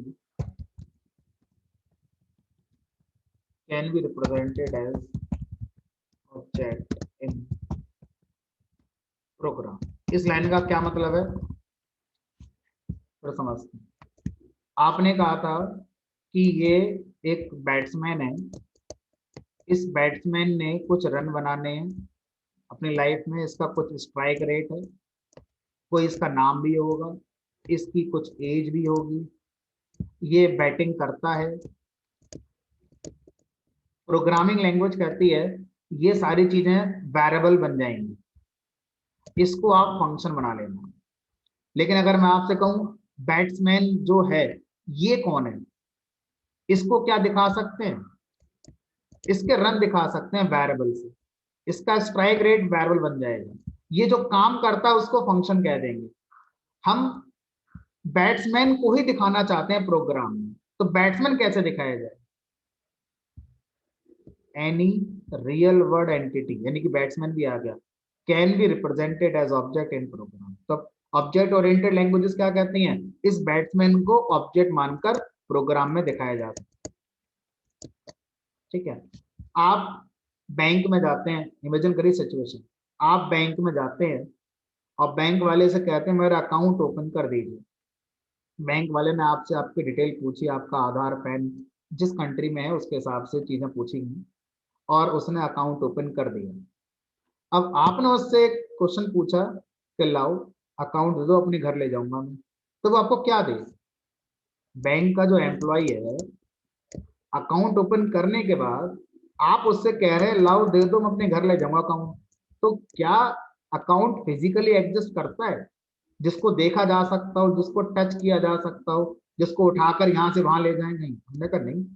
तो फिर अकाउंट क्या है बैंक के अंदर, हमने कहा logical concept, just a logical concept, इसको आप कहीं लेकर नहीं जा सकते। तो जो लॉजिकल कॉन्सेप्ट है इसको भी क्या बोला जा रहा है, रियल वर्ड एंटिटी कहा जा रहा है। और इसको भी कैसे दिखा सकते हैं, ऑब्जेक्ट, यानी कि जो बैंक में एक अकाउंट खुला है जो कि फिजिकल कॉन्सेप्ट नहीं है, लॉजिकल कॉन्सेप्ट है, इसको भी एक ऑब्जेक्ट मानकर आप कोड में दिखा सकते हैं। जितने अकाउंट खोलेंगे बैंक के अंदर हर अकाउंट एक ऑब्जेक्ट। एक यूनिवर्सिटी के अंदर 5 डिपार्टमेंट हैं, अगर मैं आपसे कहूँ दिखाओ कहाँ है डिपार्टमेंट, तो आप मुझे ले जाओगे, तो आप तो मुझे दीवाला दिखा रहे हो, डिपार्टमेंट कहाँ है। तो डिपार्टमेंट तो एग्जिस्ट नहीं करता ना फिजिकली, डिपार्टमेंट तो एक लॉजिकल टर्म है, वो दीवारें ही होंगी जहां भी जाओगे आप, ये बोलोगे ये मेरा एमटेक डिपार्टमेंट है, ये मेरा एमबीए डिपार्टमेंट है, ये बीटेक डिपार्टमेंट है, ये डिपार्टमेंट है। तो डिपार्टमेंट कहाँ एग्जिस्ट करता है? यहाँ इसके अंदर इंसान मिलेंगे, दीवारें मिलेंगी, इसके अंदर चेयर मिलेंगी, वो तो यहाँ भी मिलेंगी। एक लॉजिकल कॉन्सेप्ट है। तो हर डिपार्टमेंट को एक कॉलेज के अंदर एक ऑब्जेक्ट से दिखाया जा सकता है अगर हम उसको प्रोग्रामिंग में लेते हैं। ठीक है, तो एनी रियल वर्ड एंटिटी मैं यहाँ पर अब लिख देता हूँ ब्रैकेट के अंदर, फिजिकल और लॉजिक। लिखते समय कहीं कहीं स्पेलिंग मिस्टेक होती है तो आप उसको अपने आप कंसिडर करिए, है ना, क्योंकि मुझे ध्यान नहीं है कहाँ पर क्या मैं लिख रहा हूँ, बहुत सारी बातें लिखी। तो एनी रियल वर्ड एंटिटी जो कि फिजिकल लॉजिकल हो सकती है, उसको प्रोग्राम में हम ऑब्जेक्ट से दिखा सकते हैं। अब जब थोड़ा आगे बढ़ेंगे तो यहाँ पर एक ऑब्जेक्ट को दूसरी तरह से डिफाइन किया जाएगा। थोड़ा सा अब हम कोडिंग की तरफ मूव कर रहे हैं, मतलब कहानी से, स्टोरी कॉन्सेप्ट से अब कोडिंग की तरफ मूव कर रहे हैं। तो जब आप कोडिंग की तरफ मूव करेंगे तो आपको ऑब्जेक्ट को समझना होगा कि जो मोबाइल मेरे सामने रखा है, उस मोबाइल को हम ऑब्जेक्ट कहते हैं। उस मोबाइल के अंदर क्या फीचर्स हैं, उस मोबाइल का स्पेसिफिकेशन क्या है, उसका प्राइस, उसका कलर, उसका स्क्रीन साइज, उसका ब्रांड, यानी कि जो मोबाइल ऑब्जेक्ट है उसके अंदर कुछ डेटा है। प्राइस उसका डेटा हो गया, कलर उसका डेटा हो गया, उसके फीचर मतलब जिससे जो वो फंक्शनलिटी परफॉर्म करता है। आप उससे कॉल कर सकते हैं, आप उससे इंटरनेट चला सकते हैं, कैलकुलेशन कर सकते हैं, जो भी फीचर आप मोबाइल से करवा सकते हैं वो उसके फंक्शन है। उसके बाद आप किसी दूसरे ऑब्जेक्ट को देखें, जैसे अकाउंट ऑब्जेक्ट, जो कि फिजिकली लॉजिकल ऑब्जेक्ट है। उसका डेटा, अकाउंट में बैलेंस होगा, अकाउंट नंबर होगा, अकाउंट टाइप होगा, करंट सेविंग जो भी है, और उसके फीचर मतलब वो काम जो अकाउंट में किया जा सकता है। उसमें अमाउंट डिपॉजिट किया जा सकता है, उसमें से विड्रॉ किया जा सकता है, किसी को ट्रांसफर किया जा सकता है, हम बैलेंस चेक करने जा सकते हैं अपने अकाउंट का। तो ये क्या हो गया, उसके फंक्शंस हो गए। तो जब आप जनरलाइज वे में देखेंगे तो आप पाएंगे हर ऑब्जेक्ट में ये दो चीजें होती हैं। हर ऑब्जेक्ट के अंदर कुछ डेटा मेंबर्स होते हैं और हर ऑब्जेक्ट कुछ ना कुछ काम करता है। आप अपने आसपास जहां आप बैठे हैं इस समय, आसपास चारों तरफ देखिए, जो भी आपको दिख जाएगा वो ऑब्जेक्ट है। और जरा सोचिए कि वो क्यों एग्जिस्ट करता है, क्या वो कोई काम नहीं करता है? ऐसा कोई ऑब्जेक्ट इस नेचर में आपको नजर नहीं आएगा जो कोई काम ना करता हो। इस दुनिया में दो ही तरह के ऑब्जेक्ट हैं, नेचुरल, दूसरा ह्यूमन मेड। इंसान मतलब ही होता है, बिना मतलब के कोई काम नहीं करेगा। तो अगर कोई ऑब्जेक्ट इंसान ने बनाया है तो जरूर किसी पर्पस के लिए बनाया होगा। तो जब इंसान बिना मतलब के कोई काम नहीं करता तो क्या लगता है आपको, नेचर बिना मतलब के कोई चीज बनाएगी नेचर के अंदर? नहीं। तो जनरलाइज वे में ऐसा कहा जाता है कि हर ऑब्जेक्ट का कोई ना कोई पर्पस होता है। वो अलग बात है कि हम वहां तक नहीं पहुंच पाए हैं। ठीक है, तो ऑब्जेक्ट को हम डिफाइन कर सकते हैं कि object is kind of group of data members and your behaviours, ना, जो वो बिहेवियर परफॉर्म हमारा करता है। तो इस तरह से भी हम ऑब्जेक्ट को डिफाइन कर सकते हैं। Each object has data members and behaviour. Behaviours का मतलब उसके फीचर्स हैं जो वो काम करते हैं। और इसको अगर ग्राफिकली दिखाना हो तो आप ऐसे ग्राफिकली दिखा सकते हैं कि भाई ये हमारा ऑब्जेक्ट है और ऑब्जेक्ट के अंदर डेटा मेंबर होते हैं प्लस उसके बिहेवियर होते हैं। बिहेवियर को ही हम फंक्शन के नाम से भी जान सकते हैं। ठीक है यार, आगे चल के एक नया नाम लेगा मैं। ठीक, तो ये ऑब्जेक्ट का एक स्ट्रक्चर होता है। तो अब आप चाहे बैट्समैन को ऑब्जेक्ट मानकर इमेजिन कर लो कि बैट्समैन ऑब्जेक्ट का डेटा मेंबर, उसका स्ट्राइक रेट, उसकी एज, उसका नेम, उसके टोटल रन्स, उसकी सेंचुरीज अब तक कितनी हुई है, वो सब डेटा मेंबर हो गए। उसका बिहेवियर, वो बैटिंग कर लेता है, फील्डिंग भी कर लेता है ना? ये उसका बिहेवियर है। तो कोई भी ऑब्जेक्ट आप जब देखेंगे अपने आसपास तो आप उस ऑब्जेक्ट को इस स्ट्रक्चर में अरेंज आसानी से कर पाएंगे, क्योंकि एक जनरलाइज स्ट्रक्चर हो गया किसी भी ऑब्जेक्ट। ठीक है, अब ये ऑब्जेक्ट के अंदर जो बिहेवियर है वो इस ऑब्जेक्ट के लिए काम करेंगे। जो हमारी प्रॉब्लम थी ना कि किसके अकाउंट में डिपॉजिट हो गया अमाउंट, तो ये जो बिहेवियर है इसको हम डिपॉजिट बिहेवियर कह रहे हैं। तो ये क्या करेगा, ये अपने डेटा मेंबर्स में चेंजेस करेगा। तो किसी भी ऑब्जेक्ट के बिहेवियर उसी ऑब्जेक्ट के डेटा मेंबर को मैनेज करते हैं। अगर एक दूसरा ऑब्जेक्ट यहाँ बना दूं तो उसके जो बिहेवियर होंगे वो बिहेवियर उस ऑब्जेक्ट के डेटा मेंबर को मैनेज करेंगे। ये ऑब्जेक्ट का बिहेवियर दूसरे ऑब्जेक्ट के डेटा मेंबर यूज नहीं करता, दूसरे ऑब्जेक्ट के बिहेवियर इसका डेटा मेंबर यूज नहीं करता। तो इस तरह से वो जो प्रॉब्लम थी कि ये काम किसके लिए हो रहा है, तो वो समझ में आ गया कि हमने वो काम और वो डेटा उठाकर एक बॉक्स में बंद कर दिया, जिसको हम क्या बोल रहे हैं, ऑब्जेक्ट। इससे वो प्रॉब्लम हमारी सॉल्व हो जाती है। अब जब हम थोड़ा और आगे बढ़ते हैं तो हमें ऑब्जेक्ट की एक और डेफिनेशन चाहिए होगी, और वो डेफिनेशन एज ए प्रोग्रामर हमें आनी ही चाहिए। अब तक जितना मैंने आपको पढ़ाया पिछले 1 घंटे में, ये सिर्फ आपको फील करने के लिए कि चीजें आखिर हो कैसे रही। अगर ये सब मैं आपको ना ही सुनाऊं कहानी और सीधा अब शुरू कर देता पढ़ाना, तब भी आप प्रोग्राम बना ले, है ना। तो एज ए प्रोग्रामर आपको ऑब्जेक्ट की डेफिनेशन जो दी गई है वो ये नहीं दी गई है, ये इंटरव्यू बताने के लिए हो सकती है, एग्जाम में लिखकर नंबर लाने के लिए हो सकती है, लेकिन इन दोनों से आप प्रोग्राम नहीं बना सकते। प्रोग्राम बनाने के लिए आपको ऑब्जेक्ट की एक तीसरी डेफिनेशन दी गई, और वो होती है हमारा object is an instance of A class. ये वो डेफिनेशन है जो कोडिंग में इस्तेमाल करी जाती है, इसका कहानी किस्से से कोई मतलब नहीं। तो अगर आपने अपने प्रोग्राम में ऑब्जेक्ट क्रिएट करना है, तो ऑब्जेक्ट कह रहा है कि मैं इंस्टेंस हूं, किसका, क्लास का। मतलब मुझसे पहले कौन एग्जिस्ट करेगा, क्लास, क्योंकि जब क्लास आएगी तो क्लास का ही मैं इंस्टेंस हूं। इंस्टेंस का मतलब मान सकते हैं काइंड ऑफ एग्जीक्यूटेबल कॉपी, है ना, काइंड ऑफ छाया प्रति कह सकते हैं, जीरोक्स कॉपी कह सकते हैं।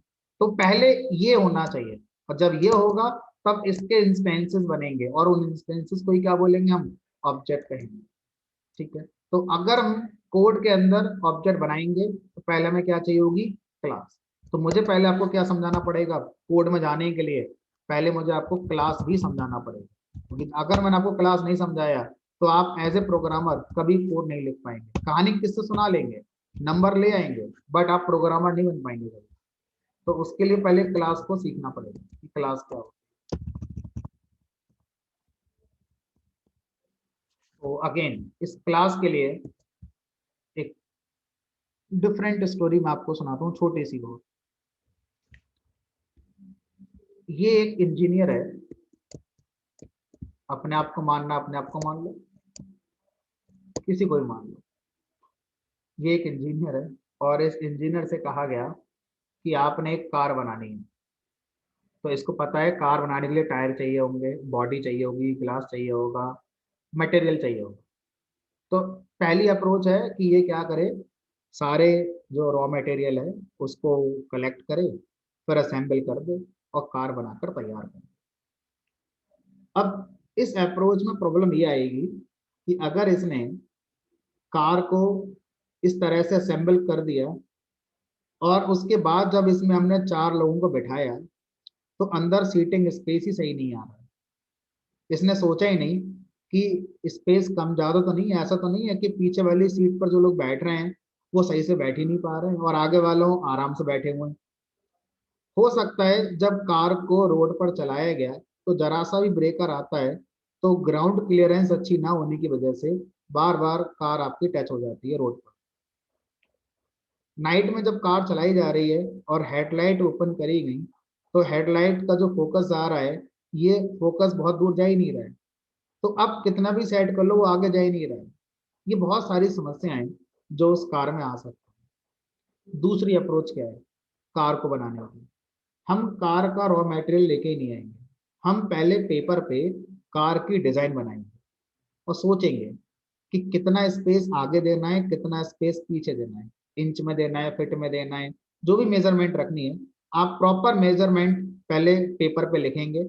और उसके बाद कार की हाइट का मेजरमेंट, कार की लेंथ का मेजरमेंट, कहाँ पर आपको हेडलाइट लगानी है, कहाँ पर आपको डोर लगाने हैं, प्रॉपर मेजरमेंट के साथ आप क्या कर रहे हैं, पहले ऑन पेपर पे कार को ड्रॉ कर रहे हैं। फिर जब उस कार में आपने ऑन पेपर ये सोचा कि अगर इसमें 4 लोग आएंगे, उन 4 लोगों का स्ट्रक्चर क्या हो सकता है, कितना वेट हो सकता है उनका, या कितना एरिया कंज्यूम करेंगे वो डोर से जब एंटर करेंगे, ये सारी बातें आपने अपने ब्रेन में रखकर फिर उस पेपर पे अपने आगे की जो ड्राइंग है वो आप तैयार कर रहे हैं। तो जब आप ये कर रहे हैं तो बहुत सारी, कई बार ऐसा होगा कि आप ड्राइंग को बार बार बना रहे हैं, कई बार आपसे गलतियां हो रही हों, और हो सकता है कि ऑन पेपर कार बनाने के लिए आपको महीनों लग जाए, हो सकता है सालों भी लग जाए। आप किसी सॉफ्टवेयर की हेल्प ले सकते हैं, ऑटो कैड या स्कैट प्रो, कैट, ये जो सॉफ्टवेयर आते हैं मैकेनिकल सिविल वाले, आप उनके हेल्प ले सकते हैं। ठीक है, तो मान लीजिए किसी भी तरह से हमने क्या करा, पहले ऑन पेपर इस इंजीनियर ने उस कार का ब्लूप्रिंट तैयार कर लिया, महीनों लगा दिए, सालों लगा दिए, ब्लूप्रिंट तैयार कर लिया। उस ब्लूप्रिंट को आप डिजाइन भी कह सकते हैं या टेम्पलेट भी कह सकते हैं। अब एक्चुअल कार बनाने से पहले इस डिजाइन का क्या लिया जाएगा, पेटेंट। पेटेंट कार का नहीं होता है, कार का तो रजिस्ट्रेशन होता है, पेटेंट होता है कार की डिजाइन का। इस इंजीनियर को ये बताना है दुनिया को कि ये जो डिजाइन बनाई है ये मैंने बनाई है। अब इस डिजाइन पर कोई भी कंपनी कार बनाना चाहती है तो वो मुझसे डिजाइन को परचेज करे और मुझे उसका कमीशन दे। ठीक है, क्योंकि पेटेंट कार की डिजाइन का होगा, कार का नहीं होगा।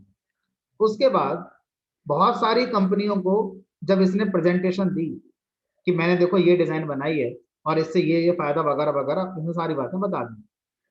मान लो बहुत सी कंपनियों को इसकी डिजाइन समझ में आ गई कि बहुत अच्छी डिजाइन है, क्या करो, प्रोडक्शन कर दो, इस डिजाइन पर कार का प्रोडक्शन कर दो, मार्केट में सेल करेंगे, बहुत अच्छी सेल हो जाएगी। ठीक है, तो क्या करा, इस ब्लू प्रिंट पर बहुत सारी कार बना दी, बहुत सारी कार बना दी, ये वो कार बनकर तैयार हो गई। अब आप रोड पर कैसे देखेंगे, इसको देखेंगे, हमने कहा नहीं, रोड पर तो ये नजर आएंगे। इन सब के अंदर क्या होगा, सेम डिजाइन जो यहाँ पर थी, सेम ब्लूप्रिंट जो यहाँ पर था, उस ब्लूप्रिंट का ही एक क्या होगा यहाँ पर, एग्जीक्यूटेबल कॉपी होगी। वो कागज पे है, ये रियल में, यही तो फर्क है। वो सॉफ्ट है, ये आपका फिजिकल हो गया एक तरीके से, है ना। तो अगर हम देखें कि जो सीटिंग स्पेस यहाँ पर है वही सीटिंग स्पेस यहाँ होगा, जो ग्राउंड क्लियरेंस यहाँ पर है वही ग्राउंड क्लियरेंस यहाँ पर होगा। क्यों, क्योंकि वो यहाँ पे लिखा हुआ है, जैसा यहाँ लिखा हुआ है वैसा इन सारी कार में आएगा। अब हम क्या बोलेंगे, इन सारी कार के लिए जो फिजिकली रोड पर आपको नजर आ रही हैं, इन सब के लिए ये कौन हो गई हमारी क्लास। और ये जितनी एक्चुअल कार आपको दिखाई दे रही हैं ये सब क्या है, इंस्टेंसेस। क्या बोलेंगे, this car is an instance of this class, this another car is also an instance of same class. और ये सब क्या कहलाएंगे फिर हमारे ऑब्जेक्ट, कि ये क्लास है और ये इसके 1000 ऑब्जेक्ट। तो हर ऑब्जेक्ट क्या कहलाता है, इंस्टेंस ऑफ ए क्लास। तो object is an instance of A class. तो इस तरह से अब इस ऑर्गेनाइजेशन, इस कंपनी को ट्रक बनाना है। अब जब ट्रक बनाना होगा तो इस डिजाइन से बनाए, हमने कहा नहीं, ये डिजाइन तो कार की है, तो फिर क्या करो, ट्रक की डिजाइन अलग होगी, मतलब एक दूसरी क्लास हो गई। अब उस क्लास के जितने ऑब्जेक्ट बनेंगे वो सब ट्रक के जैसे नजर आएंगे, उनका स्पेसिफिकेशन, इंटरनल स्ट्रक्चर एक जैसा हो। तो ऑब्जेक्ट ये भी हैं, ऑब्जेक्ट ये भी हैं, लेकिन ये अलग कैटेगरी का ऑब्जेक्ट है, ये अलग कैटेगरी का ऑब्जेक्ट। ये किस कैटेगरी का ऑब्जेक्ट है, ट्रक कैटेगरी का ऑब्जेक्ट। ये किस कैटेगरी का ऑब्जेक्ट है, ये कार कैटेगरी का ऑब्जेक्ट है। हम ह्यूमन कैटेगरी का ऑब्जेक्ट। समझ में आ रहा है। तो क्लास क्या होती है, क्लास की अगर डेफिनेशन कोई पूछे तो इसी एग्जांपल में क्लास की डेफिनेशन तैयार हो। क्लास इज ए ब्लूप्रिंट और template for creating similar object. यही होता है हमारा क्लास का डेफिनेशन कि क्लास एक ब्लूप्रिंट है जो हमारा ऑब्जेक्ट बनाने के लिए यूज करी जा सकती है। तो अब मुझे ऑब्जेक्ट की डेफिनेशन पता है प्रोग्रामिंग वाली, ये है एक लाइन की डेफिनेशन प्रोग्रामर में, और क्लास की एक लाइन की डेफिनेशन मुझे पता ही है। अब अगर मुझे इन दोनों में से कोड में पहले कुछ बनाना है तो ऑब्वियसली पहले हम क्या बनाने जा रहे हैं, क्लास। तो पहले हम क्लास बनाएंगे जो कि एक डिजाइन को रिप्रेजेंट करेगी, पर उस डिजाइन से हम जितने चाहें उतने ऑब्जेक्ट्स क्रिएट कर सकते हैं। तो हमें सीखना होगा, तो मैं आपको थोड़ी आगे ना पढ़ाकर पहले मैं इसका सिंटेक्स आपको पढ़ाऊंगा। Syntax to create class in Python, क्योंकि जो सिंटेक्स हम लोग यहाँ सीखेंगे तो पाइथन लैंग्वेज का दिया हुआ है, नहीं पता वो सी प्लस प्लस में चलेगा नहीं चलेगा, जावा में चलेगा नहीं चलेगा, नहीं। हम ये नहीं कह रहे कि वो लैंग्वेज ऑब्जेक्ट ओरिएंटेड नहीं है, ऑब्जेक्ट ओरिएंटेड है, कॉन्सेप्ट को मानती हैं, उनके अंदर भी ऑब्जेक्ट है, क्लास है, लेकिन सिंटैक्स तो अपना देंगी। हर लैंग्वेज का सिंटैक्स अपना अपना होगा। तो हम जो यहाँ पढ़ रहे हैं वो पाइथन का सिंटैक्स पढ़ रहे हैं। तो क्लास एक कीवर्ड है, जैसे इफ कीवर्ड है, एल्स कीवर्ड है, फॉर कीवर्ड है, ऐसे ही क्लास एक कीवर्ड है, और इस कीवर्ड का यूज करके हम एक क्लास बनाते हैं, और हम जितनी चाहे उतनी क्लास बना सकते हैं, और हर क्लास का एक नाम देंगे। ये क्लास का नाम मतलब वो कैटेगरी का नाम देंगे। जिस तरह से फंक्शन का ब्लॉक बनता है इंडेंटेशन का यूज करके, उसी तरह से क्लास का ब्लॉक बनेगा इंडेंटेशन का। यहाँ पर जो भी स्टेटमेंट लिखने हैं वो अपने क्लास के स्टेटमेंट को लिखा जा सकता है। तो इस तरह से हमारा क्या बन जाएगा, पाइथन के अंदर क्लास बनकर तैयार हो जाएगी। और अगर मुझे ऑब्जेक्ट बनाना होगा किसी भी क्लास का तो कैसे बनेगा, syntax to create object in Python. तो पाइथन में किसी भी क्लास का ऑब्जेक्ट बनाने के लिए हमारा उस क्लास के नेम को सिर्फ कॉल करना होता है। जावा लैंग्वेज में न्यू कीवर्ड का यूज किया जाता है, पाइथन के अंदर कोई न्यू कीवर्ड नहीं होता। जिस क्लास का ऑब्जेक्ट बनाना है उस क्लास का नाम के आगे कॉलिंग सिंबल लगा दो। तो क्लास का नाम अगर कार है तो कार के आगे कॉलिंग सिंबल लगा दो। इस सिंटेक्स से क्या होगा, कार क्लास का ऑब्जेक्ट बनेगा। ठीक है, अब इस ऑब्जेक्ट को आगे के प्रोग्राम में रेफर अगर करना चाहते हैं तो जो ऑब्जेक्ट बना है इसका एड्रेस मुझे चाहिए होगा, वरना आगे के प्रोग्राम आप उसे यूज नहीं कर पाएंगे। तो आप इसे एक वेरिएबल में स्टोर कर लें, उस वेरिएबल को हम ऑब्जेक्ट वेरिएबल या ऑब्जेक्ट का रेफरेंस कहते हैं। तो इसको हम बोलेंगे ऑब्जेक्ट का रेफरेंस। मतलब इसके थ्रू हम कहाँ पहुंच सकते हैं, इस रेफरेंस के थ्रू हम इस क्लास के ऑब्जेक्ट तक पहुंच सकते हैं। ठीक है, अगर कुछ एग्जाम्पल दिए जाएं, मान लीजिए मैंने क्लास बनाई और क्लास का नाम कर दिया मैंने यहाँ पर कार, और इसके अंदर मैंने अभी कुछ नहीं लिखा, जस्ट पास लिख दिया। और मुझे कार क्लास के दो ऑब्जेक्ट बनाने हैं, तो मैं लिखूंगा C1 equal to car, C2 equal to car. इससे क्या हो गया, कार क्लास के दो ऑब्जेक्ट बन गए। पहले वाले ऑब्जेक्ट तक पहुंचने के लिए मुझे C1 रेफरेंस की जरूरत पड़ेगी, और दूसरे वाले कार ऑब्जेक्ट तक पहुंचने के लिए मुझे C2 रेफरेंस की जरूरत पड़ेगी। तो आप इसे ऑर्डिनरी वेरिएबल की तरह मान लो, जैसे आई जे के वेरिएबल होते हैं उसी तरह से आप इनका नाम भी आई जे रख दो। आई एक रेफरेंस हो गया जिसमें कार ऑब्जेक्ट है, जे एक रेफरेंस हो गया जिसमें जे दूसरा कार ऑब्जेक्ट। अगर आपने एक क्लास और बना दी और इसका नाम कर दिया मान लीजिए ट्रक, आप ट्रक क्लास के ऑब्जेक्ट बनाना चाहते हैं तो आप ऐसे बना दो X equal to truck class का नेम कॉल कर दो। एक और बनाना चाहते हैं तो फिर से इसको कॉल करो। इस तरह से किसी भी क्लास के जितने चाहें उतने ऑब्जेक्ट हम यहाँ पर बना सकते हैं। ठीक है, अब पाइथन प्रोग्रामिंग लैंग्वेज में जब हम किसी भी जब हम किसी भी डेटा टाइप को यूज करते हैं तो इंटरनली वो डेटा टाइप एक क्लास ही होता है। इसका मतलब यह है कि अगर आपसे कोई ये पूछे क्या पाइथन में आप अपने खुद के डेटा टाइप बना सकते हैं, जैसे list, tuple, int, float data types हैं जो पहले से अवेलेबल है, अगर मुझे अपना डेटा टाइप बनाना हो तो क्या बना सकते हैं, answer is yes. Each class also represents A data type in Python programming language. तो अब जो मैं स्टेटमेंट लिख रहा हूँ ये वाला, ये हमारा पाइथन के स्पेसिफिक हो गया। अब नहीं पता हर लैंग्वेज में ऐसा है, ठीक है। पाइथन के नाम पे लिख देते हैं, in Python each class also represents A data type. Her class एक डेटा टाइप को भी रिप्रेजेंट करती है, ठीक है। यानी कि कार एक डेटा टाइप होगी, ट्रक एक डेटा टाइप। इसी तरह से पाइथन की लाइब्रेरी में क्लास है जिसका नाम है इंट। इसके अंदर क्या लिखा है नहीं पता क्या लिखा है। इसी तरह से क्लास है जिसका नाम है फ्लोट। जितने भी डेटा टाइप पाइथन के अंदर हैं वो सब पाइथन में क्लासेस हैं। लिस्ट नाम की भी एक क्लास होती है पाइथन। पाइथन के अंदर टपल नाम की भी क्लास होती है। जितने भी टाइप आपने आज तक पढ़े हैं, बैकएंड में जाकर अगर आप देखेंगे तो हर डेटा टाइप एक क्लास है। तो इसका मतलब क्या है कि हम पाइथन में किसी भी डेटा टाइप को क्लास के थ्रू रिप्रेजेंट कर सकते हैं। और ये वाला जो पॉइंट है जो मैं आपको बता रहा हूँ, और ये आप पहले से जानते हैं। कैसे जानते हैं? 2 लाइन के कोड से समझ में आ जाएगा। बहुत पहले से आप इस बात को जानते हैं। आज डिटेल में पढ़ा है, लेकिन जानते हम इसको बहुत पहले से।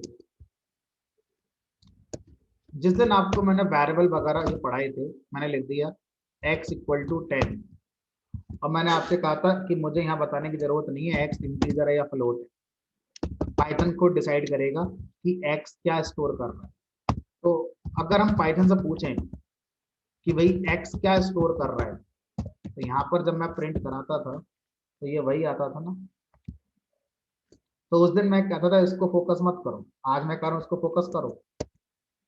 जितने डेटा टाइप पाइथन के अंदर हैं वो सब क्या हमारे क्लास ही होते हैं। List, tuple, set, int, float, bool, जितने भी हो गए वो सब ये हो गए, ठीक है। अब ये बताइए सर, अगर आप कहते हैं पाइथन में इंट एक क्लास है, तो क्या इस लाइन में कहीं कोई ऑब्जेक्ट है? क्लास का ऑब्जेक्ट बनता है, क्लास की वैल्यू भी होती है क्या? क्योंकि हमें तो 10 एक वैल्यू नजर आ रही है। हमने तो अभी जो सीखा पिछले सवा घंटे में वो ये सीखा कि क्लास का ऑब्जेक्ट बनता है। अगर आप कहते हैं इंट एक क्लास है, तो ऑब्जेक्ट कहाँ है इसमें? हमें तो यहाँ वैल्यू नजर आ रही है। तो क्या हमारी क्लास की वैल्यू होगी, कार की कोई वैल्यू होगी, ट्रक क्लास की भी वैल्यू होगी? हमने कहा पाइथन के अंदर जिस दिन आपको ये सब पढ़ाया जाता था उस दिन हम उस लेवल पर नहीं होते कि हम एकदम सही चीजें समझ पाए। उस दिन आपको बहुत सी बातें ऐसी बता दी जाती हैं जो वास्तव में सही नहीं होती, लेकिन आप काम कर लेते। उनमें से एक बात ये भी थी कि पाइथन में ये जो आपको वैल्यू दिखाई दे रही है वास्तव में ये एक ऑब्जेक्ट। जितनी भी पाइथन में वैल्यूज होती हैं वो सब पाइथन के अंदर ऑब्जेक्ट को रिप्रेजेंट करती हैं। चाहे वो वैल्यू इंटीजर हो, चाहे वो वैल्यू फ्लोटिंग हो, चाहे वो वैल्यू स्ट्रिंग हो, चाहे वो एक लिस्ट हो, ऐसे करके अगर मैं लिख दूं। तो जब आप इस कॉन्सेप्ट को देखेंगे तो आप इसको लिस्ट बोलेंगे कि मेरे पास एक लिस्ट है जिसमें 2 वैल्यू है। ऐसा करने से आप प्रोग्रामिंग कर लेते हैं और आप बड़े से बड़े प्रोग्राम को बना सकते हैं, बड़े से बड़ा प्रोजेक्ट बना सकते हैं। लेकिन जब बात आती है समझाने की, समझने की, तो समझाने और समझने के लिए आपको बताना पड़ेगा कि यहाँ पर वास्तव में ये जो सिंटैक्स लिखा हुआ है, ये जो वैल्यू दिख रही है स्क्वायर ब्रैकेट के अंदर ऐसे लिखकर, मेमोरी के अंदर ऐसा लिखने से ऑब्जेक्ट क्रिएट हो जाता है। और वो ऑब्जेक्ट जिस क्लास का होगा उस क्लास का नाम लिस्ट होगा। और एक्स उस ऑब्जेक्ट को रेफर कर रहा है जो इस सिंटैक्स को लिखने से बना हुआ। आप अपना वाला सिंटैक्स भी अप्लाई कर सकते हैं, क्योंकि आपने अभी सिखाया कि किसी भी क्लास का जब ऑब्जेक्ट बनता है तो इस तरह से बनता है। ये सिंटैक्स क्लास का ऑब्जेक्ट बनाने के लिए, तो ये सिंटैक्स उन क्लासेस के लिए है जो मैं बनाऊंगा। क्या इस सिंटैक्स का इस्तेमाल उन क्लासेस के ऑब्जेक्ट बनाने के लिए नहीं किया जा सकता जो पाइथन की लाइब्रेरी के अंदर आती हैं? आंसर इज यस, किया जा सकता है। तो आप लिस्ट का ऑब्जेक्ट अगर बनाना चाहते हैं तो मैंने आपसे कहा लिस्ट नाम की क्लास है, कॉल कर दो। अगर आप इस क्लास को कॉल कर रहे हैं तो इंटरनली लिस्ट क्लास का ऑब्जेक्ट बन गया। अब वो लिस्ट ऑब्जेक्ट एम्प्टी लिस्ट को रिप्रेजेंट करेगा। टाइप ऑफ एक्स भी क्या आएगा? लिस्ट ही है। आप ऐसे लिख दोगे तब भी लिस्ट आएगी, आप ऐसे लिख दोगे ऐसे करके तब भी लिस्ट। तो फिर ये जो फैसिलिटी दी गई है ये कुछ ही क्लासेस को मिली हुई है, वो भी लाइब्रेरी वाली ही क्लासेस हैं। अदरवाइज मोस्टली क्लासेस के ऑब्जेक्ट्स या ऐसे कहें लगभग सारी क्लासेस के ऑब्जेक्ट इसी स्टैंडर्ड सिंटैक्स से बनते हैं। कुछ ही क्लासेस ऐसी हैं, int, float, list, tuple, set, dict और 4-5 और होंगी, जिनके ऑब्जेक्ट बनाने के लिए आप स्पेशल वैल्यूज का यूज करेंगे तो वो ऑब्जेक्ट की तरह कंसीडर कर लिया जाएगा। लेकिन आपकी क्लास के लिए ऐसी फैसिलिटी नहीं है, आपको यही सिंटैक्स यूज करना है और कोई सिंटैक्स नहीं होगा। चलो आज के लिए इतना रखते हैं, मंडे को इसको कोडिंग के थ्रू हम लोग समझने की कोशिश करेंगे। तो इसको दोबारा देखना, समझना, अगर आप ऑब्जेक्ट ओरिएंटेड प्रोग्रामिंग को समझना चाहते हैं वास्तव में है क्या। अदरवाइज कोडिंग तो हमारी यहाँ से शुरू हो रही है, इससे पहले की चीजें करने की जरूरत नहीं है अगर आप सिर्फ प्रोग्रामर की तरह ही चीजों को लेना चाहते हैं। चलिए फाइंड अप करो अपनी क्लास। सर एक डाउट था पूछिए। सर, जैसे कल कल वाले मुझे एक डाउट था सर, सर्च और मैच में क्या डिफरेंस है सर? सर्च फंक्शन किसी भी स्ट्रिंग के अंदर जो हमारा मैच होगा उसको मैच करता है सबसे पहली बार कहाँ हुआ, तो ओके पहली बार सर्च सर। बीच में भी हो सकता है, लास्ट में भी हो सकता है, कहीं भी हो सकता है। और ओके जो मैच फंक्शन है वो हमारा उस पैटर्न को मैच करता है जीरो पोजीशन पर, सिर्फ और सिर्फ जीरो पोजीशन पर, कि वो मैच जो होना चाहिए वो जीरो पोजीशन से होना चाहिए। अगर वो जीरो पोजीशन से नहीं हो रहा है तो वो नन वापस कर देगा। Okay okay sir. चलिए।